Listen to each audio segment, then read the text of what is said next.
Andrew M. Sum is a professor of economics and director of Center for Labor Market Studies at Northeastern University in Boston. He has authored and co-authored numerous articles, books on regional, national, state labor markets. It's predicated on that public policy debates over guest worker programs and immigrant labor policy in general ought to be based on three fundamental considerations, one of which is what's happening in overall labor markets across the country. Secondly, what is going on in the local labor markets in which H-2A and H-2B programs operate. If you let me paraphrase the old Tip O'Neill remark, all labor markets are local. And third, what are the impacts of these programs on teenagers, young adults, both native-born and established immigrants here in the United States? Who benefits and who loses from the operation of these programs? So I'm going to focus on four basic key points. First is what has happened in the United States to the labor market for our teenagers and young adults over the last 7 years. Now, there's not been much said here by the presenters so far, but the facts that I've indicated to you in two papers I provided to the committee are as follows. Over the last 7 years in the United States, we have not hired one single net new 16 to 24-year-old adult. Not one. There are fewer people under 25 working today than was true in 2000. Yet at the same time, we hired 2.5 million new immigrant workers in the United States. Second, the teen labor market in the country reached a new historical low last year. Only 34% of teenagers across the country held a job at any time during the year. That was 11 points lower than where it was in 2000. It's 15 points below where it was in 1989. And it represents, as I said, the lowest employment rate since 1948, since this data has been collected. I indicated in that paper that we also last summer had a new record low for teenagers last summer. And our paper suggests that this summer will represent a new historical low for the nation's teenagers.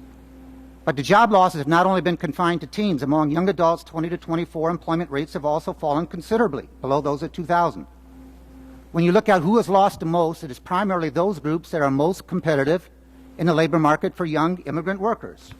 They're native-born and established immigrant males, workers with no post-secondary schooling, minority groups, second-generation immigrants, established immigrants, and minority dropouts. We estimate last year there would have been 2.5 million more Americans under 25 working if we had only maintained the employment rates that we had back in 2000. About 6 years ago, Secretary Chow said, "We shall leave no worker behind."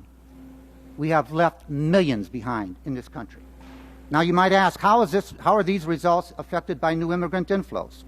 There's a growing body of evidence in the United States on the impacts of immigrants in general on workers' wages, earnings, and fiscal impacts. One of these issues is how do immigrant inflows affect employment opportunities.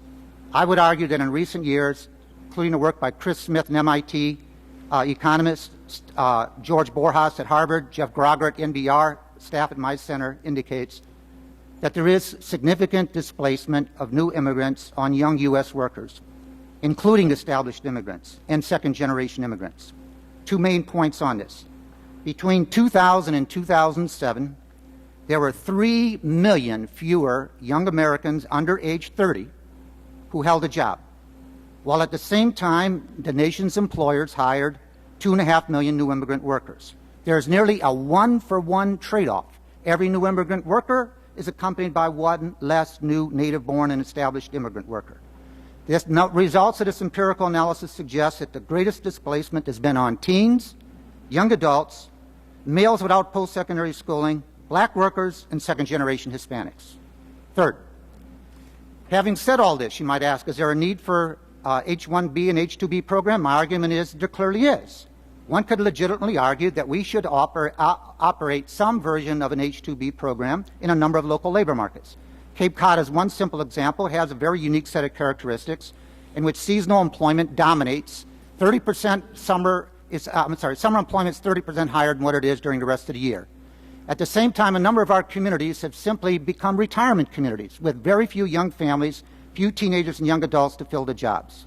So case-by-case basis, we could argue the H-2B program can make some contributions. But let me conclude in the following way.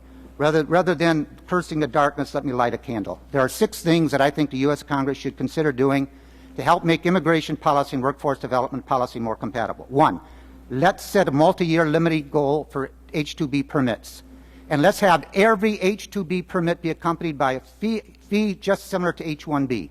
$1,500 per worker to be used for youth training and recruitment. 2, all of the Social Security taxes and unemployment insurance taxes paid by employers and workers be set aside to put into this training fund to help recruit young and older workers to help fill these jobs in the future. 3, federal government must make sure that the value of wages, salaries, housing allowances, and food allowances be set at a market wage that are offered to every native-born worker. We offer them a wage package equal to that. 4, we develop a coordinated program using cooperative education at the secondary and post-secondary level with academic credit for work and summer learning. Summer should be a time for learning and earning, in which we recruit larger numbers of young people to hold those jobs. And 5, last, what we need to do as a country that cares about youth is set up what I call an earned income employment and training tax credit, in which we would provide 25% bonus for all workers for every dollar they earn that could be set aside for education and training to help finance their college education.